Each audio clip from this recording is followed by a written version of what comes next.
SIR নিয়ে বিরাট সারা গোটা বাংলা জুড়ে ইতিমধ্যে ফর্ম বিলি হয়েছে 99.92%। বড় খবর।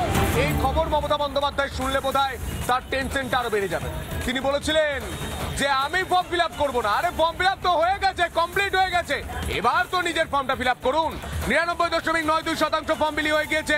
বিএলওদের বিলি করা হয়েছে 7,65,75,388টি ফর্ম। ডিজিটাইজেশন হয়ে গিয়েছে 97.34%। ডিজিটাইজ হয়ে গিয়েছে 97.34%। তথ্য দিয়ে জানালো নির্বাচন কমিশন। আরো বিস্তারিত জানবো, আমাদের সঙ্গে রয়েছেন আমাদের প্রতিনিধি নির্বাচন কমিশন থেকে অনুপম। অনুপম, এই মুহূর্তে কি তথ্য উঠে আসছে?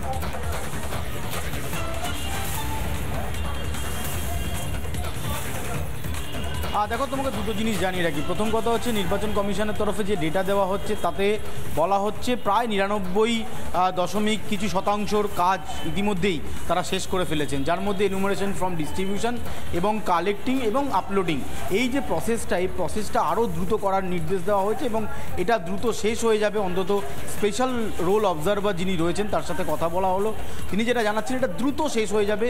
এবং এটা দ্রুত এই কারণে করা হচ্ছে কারণ যেটা বলা হয়েছিল যে 12টার মধ্যে আপলোডিং করতে হবে, সেক্ষেত্রে কমিশনের যেটা বক্তব্য যে কিছু ফর্ম যদি পড়ে থাকে বিএলওদের কাছে তাহলে বিভিন্ন ধরনের এলিগেশন উঠতে পারে যে এই ফর্মগুলো কেন পড়ে রয়েছে, কেন এগুলো আপলোডিং হলো না।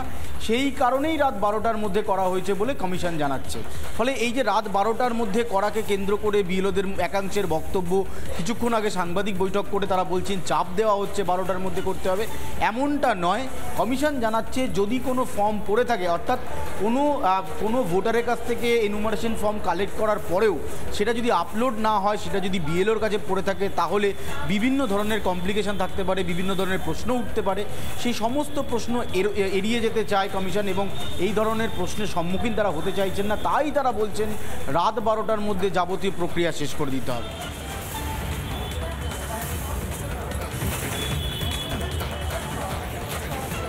বেশ অনুভব, সঙ্গে দেখো আমাদের নানা ধরনের কন্টেন্ট দেখার জন্য লাইক করুন, শেয়ার করুন আমাদের ফেসবুক পেজ, সাবস্ক্রাইব করুন আমাদের ইউটিউব চ্যানেল।